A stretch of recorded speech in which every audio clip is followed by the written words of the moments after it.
Olá, meus queridos irmãos, sejam muito bem-vindos a mais um vídeo aqui do canal e que a paz do Senhor Jesus possa estar presente na vida de todos vocês e na vida também de todos os seus familiares. Amém?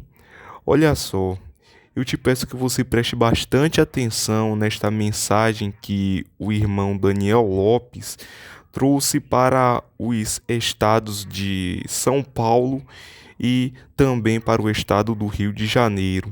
Ele faz um forte alerta para estas duas regiões e eu te peço que você preste bastante atenção no que ele tem a dizer. Está bem?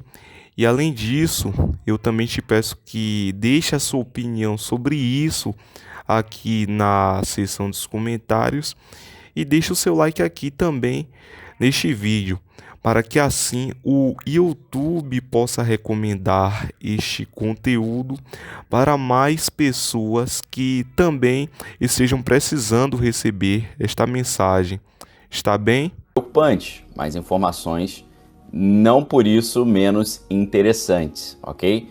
Informações interessantíssimas que vão fazer você ficar à frente dos demais, porque você sabe que informação é poder. E com a informação que eu trago para vocês hoje, vocês vão estar aí com um poder renovado para poder se antecipar às coisas estranhas que está por vir, beleza? Queridos, nesse início já fica aquele convite de sempre para você dar o like. Quando você dá o like, você sabe que a plataforma entende que você está gostando do conteúdo e continua recomendando para você, perfeito? Então, queridos, vamos lá explicar aí o título da nossa aula de hoje e o título o que está escrito nessa capa, né? Hoje foi um título mais simples, né? Coloquei começou, né? O que começou? Começou a chegar no Brasil aquela encrenca da varinha, né? A varinha dos macacos aí. Infelizmente, pelo menos é o que a grande mídia está noticiando, nós já temos aí uma matéria que já é uma matéria de talvez antes de ontem, deixa eu ver aqui, do último dia 19, tá? Segunda-feira. Segunda-feira, os estados lá do sul, eles simplesmente informaram 5 casos ali da situação lá da varinha dos macacos, né? Que agora tá com o apelido aí de Xbox, né? Tá um nome diferente aí, né? Tem gente que tá falando Durepox, né? O Wellington tá falando aí, ó, Ark é a melhor opção para ficar bem informado. Valeu, Wellington. Então, assim, agora, tem uma notícia boa aí, tá? A versão desse agente causador aí, a versão aí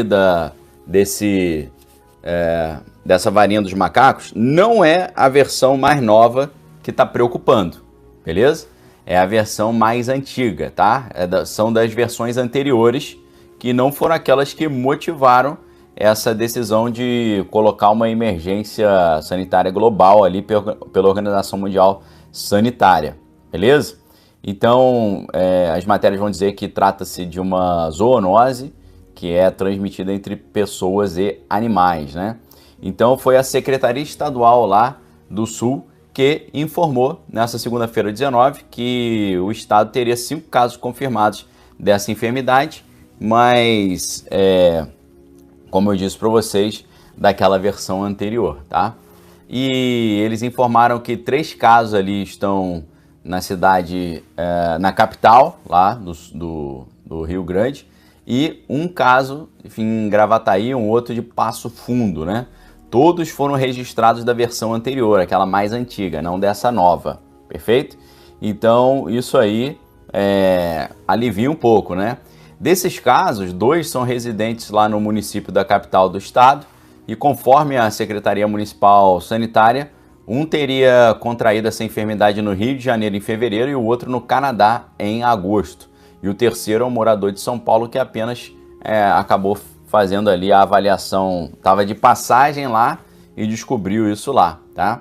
E a prefeitura de Passo Fundo, né, que fica mais ao norte do estado, afirma que o cidadão ali do seu município se consultou numa clínica privada e depois fazer uma viagem a São Paulo, né? Então São Paulo e Rio de Janeiro, ficar de olho aí, né? Esse homem ficou ali mais separado, né, durante o período necessário, agora passa bem. E a secretária lá, sanitária do município, disse que ele não teve nenhum tipo de complicação e que não há outros casos ali preocupantes na cidade, né? Em Gravataí, a prefeitura afirmou que o caso foi notificado em janeiro, né? Então não é coisa de hoje, já tem um tempinho. E o cidadão em questão foi acompanhado e orientado durante a evolução lá da enfermidade e falou que está plenamente recuperado, né? E não tem nenhum caso ativo na cidade. E aí o pessoal fala que as pessoas têm que se proteger, né? Começa aquela história toda, muita gente pedindo ali um imunizante para isso e por aí vai. E só que aí já começa no cenário internacional esse clamor para uma proteção global, né? Isso depois que vários casos surgiram lá no Congo, né? E essa versão aí do que está acontecendo lá no Congo, eles dizem que é mais preocupante, né, do que as outras identificadas até agora.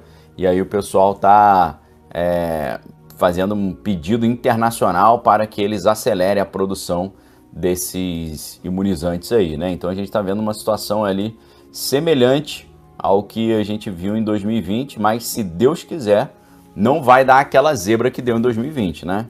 Tomara, essa é a nossa esperança, essa é a nossa torcida aqui, não é verdade?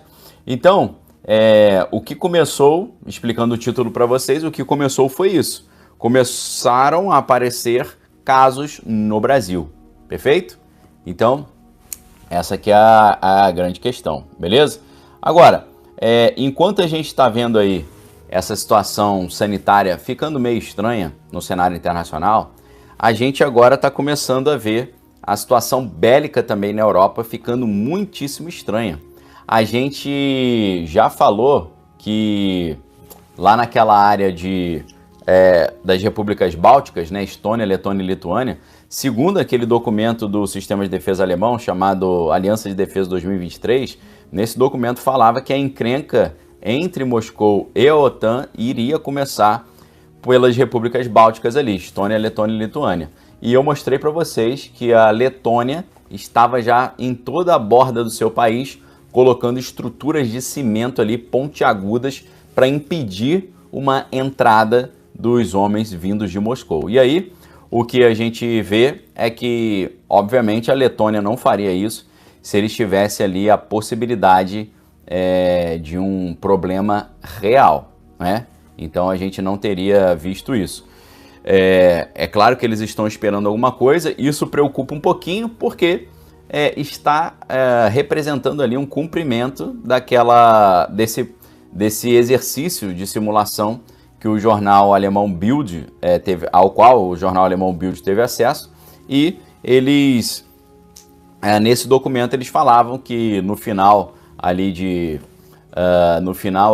setembro, né, o pessoal de Moscou já ia para cima da Estônia, Letônia e Lituânia. E a Letônia, a gente fez uma matéria aqui mostrando que eles estão já se preparando para uma encrenca dessa. E aí surge mais uma matéria preocupante, né? Porque a gente estava falando da Letônia, agora a gente tem uma matéria da Lituânia. E uma matéria agora do dia 19/8, né, última segunda-feira, do Euronews, da matéria do Euronews que a gente está citando agora, mostrando como é que aquele exercício de simulação lá do sistema de defesa alemão, parece que realmente o que eles previram está se cumprindo, tá? Tá o link da matéria aí para vocês. E o que essa matéria está trazendo, tá? Lituânia constrói base bélica para sistemas de defesa alemão, tá? Matéria do Euronews, então, dizendo que na Lituânia começaram nessa segunda-feira os trabalhos de construção de uma base bélica para uma equipe de defesa alemã recentemente destacada para o país. A nova estrutura está sendo construída no campo de treino de Rudniankai, a alguns quilômetros da capital do país, né? Funcionários do país e da Alemanha colocaram ali, fizeram uma cerimônia ali de parceria, né? E isso nos lembra que depois que os homens lá de Moscou entraram deixa eu ver aqui. entraram lá no país vizinho, né? Tanto a Lituânia quanto a Alemanha concordaram em deixar um destacamento permanente alemão lá no território lituano, né? E aí ele falou que é um dos esforços mais importantes que as forças de defesa da Alemanha estão realizando atualmente. Ou seja, está na cara que esse pessoal está se preparando para um grande conflito, tá? Então a Lituânia está construindo ali várias estruturas necessárias para uma cidade que vai ocupar ali 200 hectares de terreno, ou seja, eles estão construindo uma cidade inteira só para receber esse sistema de defesa alemão, beleza? E aí a Alemanha está já com plano de manter ali uma equipe de defesa totalmente estacionada, pelo menos até o ano de 2027, né? E eles falaram que o ritmo de transferência desses homens da Alemanha para a Lituânia vai depender da capacidade do país de receber os homens e as suas famílias, né? E a previsão é que esse grupo seja composto por cerca de 5 mil homens, tá? E um terço deles vai levar consigo os seus familiares. Então, enquanto a gente está vendo essa história de crise sanitária voltando, a gente também está vendo essa história aí de o conflito se acirrando. E aí, nesse momento, nós lembramos o seguinte: quando nos Estados Unidos, preste muita atenção, a gente está falando dos Estados Unidos, tá? Quando nos Estados Unidos, você tem um presidente que está tentando um segundo mandato, e esse segundo mandato aí, nessa tentativa, o presidente que está querendo uma segunda gestão, ele fica com menos de 40% de aprovação, duas coisas acontecem. Primeiro, três coisas. Ou ele vai perder quando chegar, tá? Ou o que acontece? Ou ele sofre ali um impedimento, beleza? Ou também o que acontece é que ele fica na esperança que comece um conflito ou comece uma crise sanitária, ok? As únicas coisas que podem salvar o Partido Democrata nesse momento se acontecer um conflito internacional de grande escala ou se acontecer uma crise sanitária internacional de grande escala. E quando a gente olha o que está acontecendo, a gente vê que é exatamente isso, ok? Então, simplesmente, o que eu tenho falado para vocês desde o ano passado, talvez o ano retrasado, está acontecendo. Conforme a gente vai se aproximando do dia 5 de novembro, que é o dia das disputas pela Casa Branca, a gente vai vendo aí uma história, né, uma sombra de uma crise sanitária e de um conflito internacional de grandes proporções chegando, tá certo? Então, isso tudo que está acontecendo, a gente já tinha falado, você não foi pego de surpresa, beleza? Então, parece que esse cenário aí está realmente se colocando em prática, perfeito? Nesse momento, eu gostaria de convidar você aí que já está assistindo. Então, enquanto eu tomo uma aguinha aqui, aproveita para dar o seu like. Quando você dá o like, a plataforma entende que você está gostando do conteúdo e continua mandando para você. Chegou uma outra informação estranha que o New York Times trouxe. Eu vou falar sobre ela com vocês agora. O New York Times teve acesso a um documento classificado, ou seja, um documento mais sigiloso, em que um documento que foi liberado no mês de março desse ano e no qual o presidente Biden ele ordenou que as forças de defesa norte-americanas se preparassem para confrontações nucleares coordenadas com Moscou, Pequim e Coreia do Norte. Ou seja, olha só que interessante isso, ok? Beleza? Olha só que interessante isso. Você teve na live que a gente fez segunda-feira, eu falei com vocês sobre o CEO da Palantir Technologies. Palantir Technologies é aquela empresa do Peter Thiel, que era ex-sócio lá do Elon Musk no PayPal. E nessa informação que eu trouxe para vocês, o que ele estava dizendo? ele estava dizendo o seguinte: os Estados Unidos estão à beira de um confronto em 3 frentes.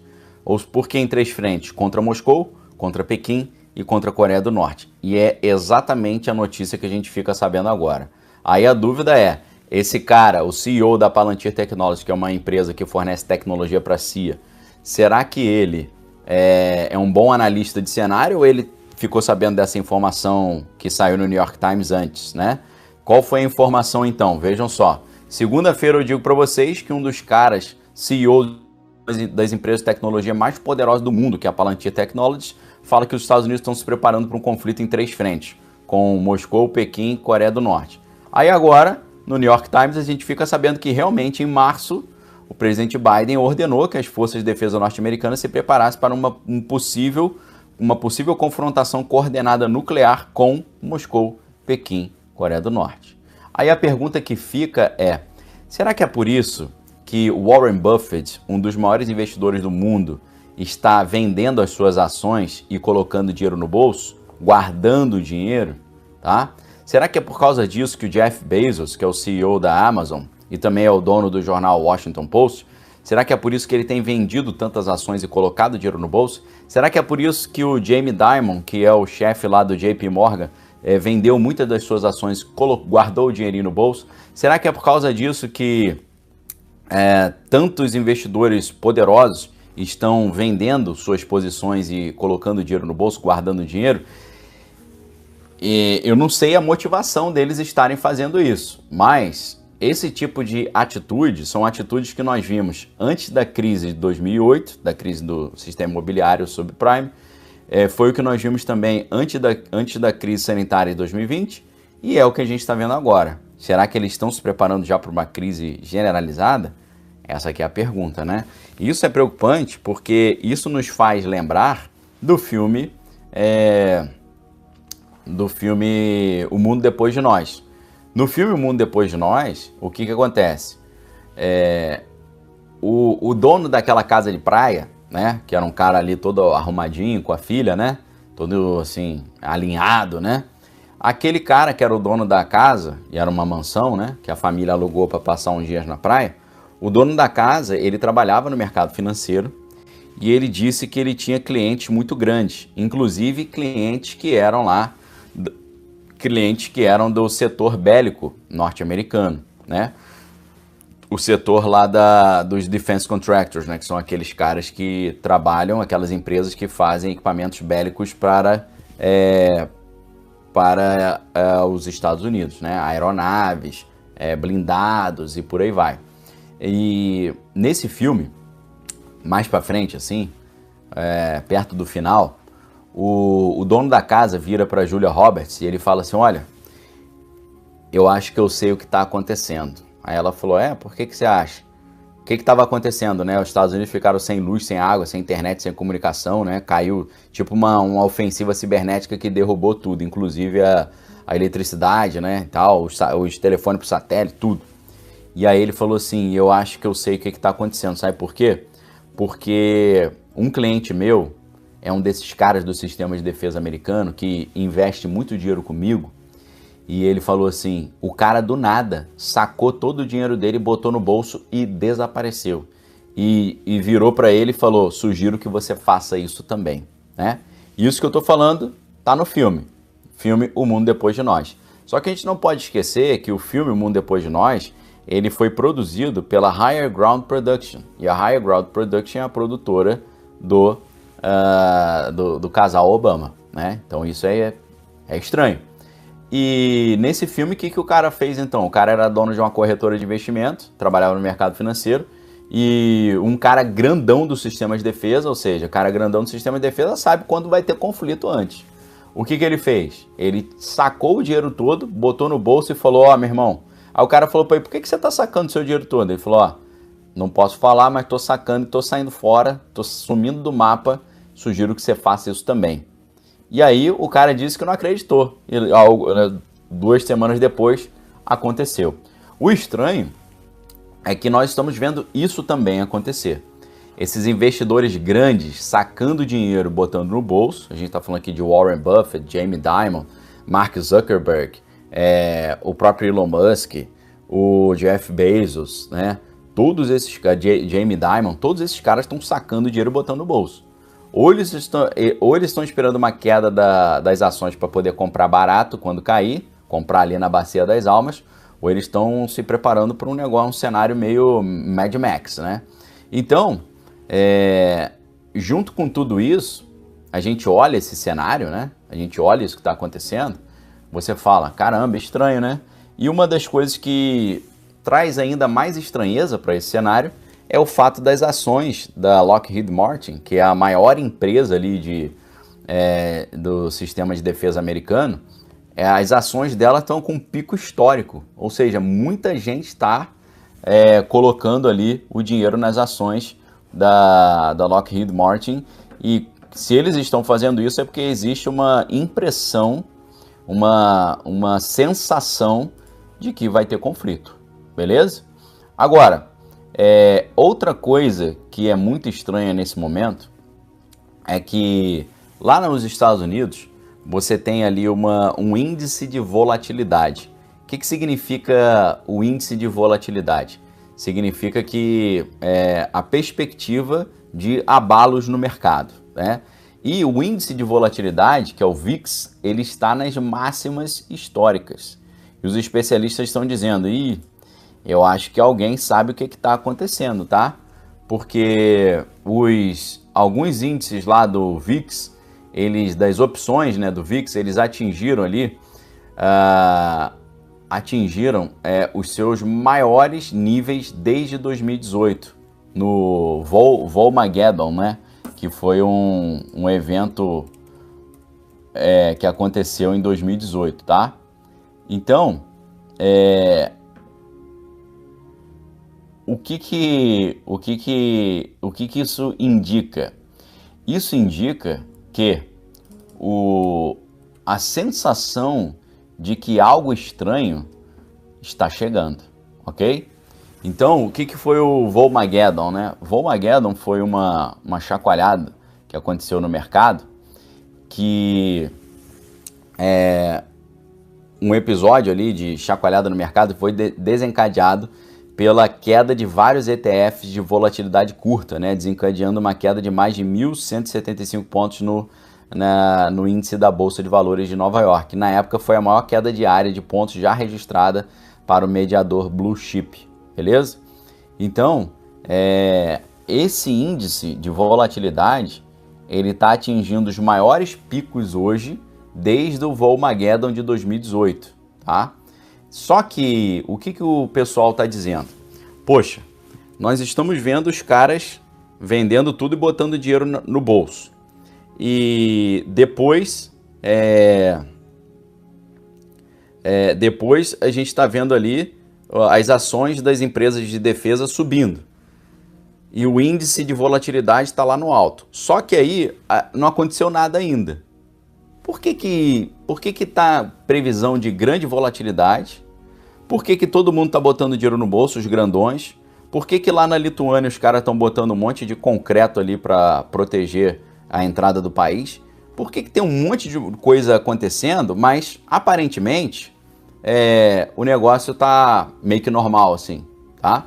Bruno Mendes está perguntando onde é que eu vi que esses caras estão sacando dinheiro. Cara, bota o nome desses caras no Google e bota assim, vendendo ações, que você vai achar isso tudo, tá? São notícias que a gente falou aqui em janeiro, fevereiro, março, abril. Notícias assim mainstream, tá? Não é difícil de encontrar essas notícias, não. É bem facinho. Inclusive eu escrevi sobre isso na Gazeta do Povo na época, beleza? Então, se tá todo mundo tomando essas atitudes e nada aconteceu ainda, significa que alguém tá sabendo de alguma coisa, tá? Isso significa que algo estranho tá acontecendo, beleza? Então, vamos continuar aí, ficar de olho, porque são sinais estranhos. Sinais estranhos. É claro que a gente sabe que sempre que tem disputa pela Casa Branca, coisas estranhas acontecem. Perfeito? Agora, para você olhar esse cenário e você perceber que algo estranho está acontecendo, você precisa ter costume de interpretar texto, você precisa ter ali uma capacidade de interpretação de texto fora do normal, tá? Por quê?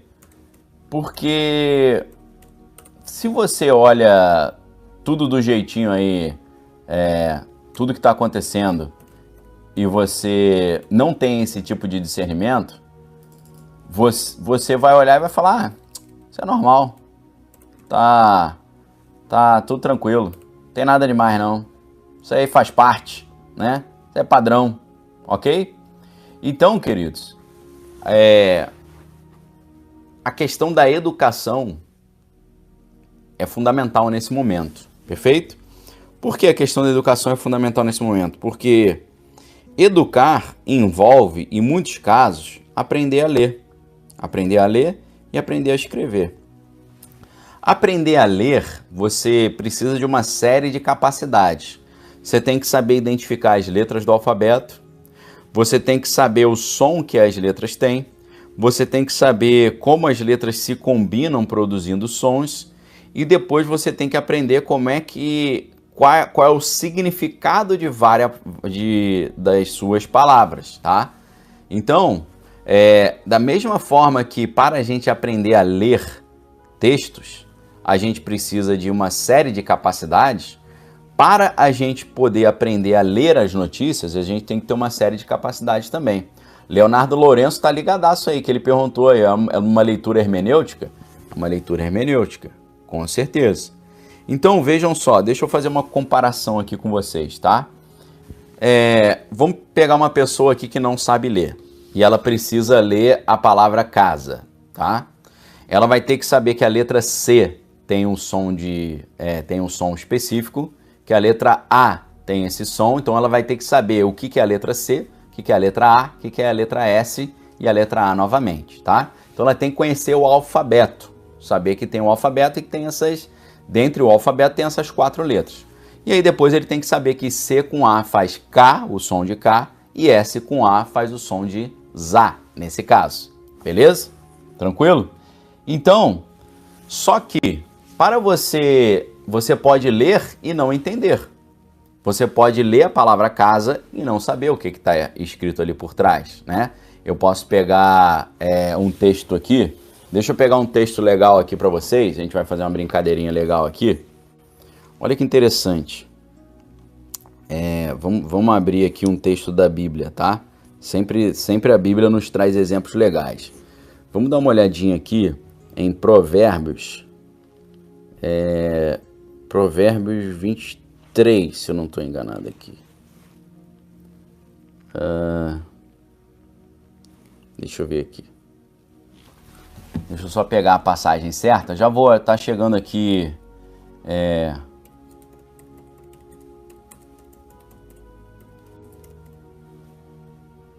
Deixa eu pegar aqui. Provérbios 20. Provérbios, capítulo 20. Versículo 1. Tá? Então tá aqui, ó. Você consegue ler isso aqui? Muitas pessoas não conseguem ler. Aí o cara vai olhar e vai falar, poxa, desenhos bonitos, né? Mas se ele não sabe que isso aqui é um idioma e aqui tem uma mensagem, ele não vai entender nada que está escrito aqui. Principalmente se ele não souber que isso se lê da direita para a esquerda. Se lê ao contrário, se lê daqui para cá, tá bom? Então aqui tem o número 20, que é Provérbios 20, a gente está vendo em hebraico, e aqui tem o número 1, que é versículo 1, e começa a ler daqui para lá, ok? Então, você pode olhar isso aqui e falar, poxa, Daniel, que desenhos bonitos. Você pode achar belo o desenho, mas você não vai ter acesso à informação que está aqui, tá? O que está escrito aqui, aí você pode até conseguir ler, ó. Você conhece as letras, ó, Lamed, Tzadik, Rei, Yud, Nun Sofit, tá? Você pode identificar as letras, ok? Você pode, Lamed, Het, Rei, Yud e Nun na versão Sofit, que é no final.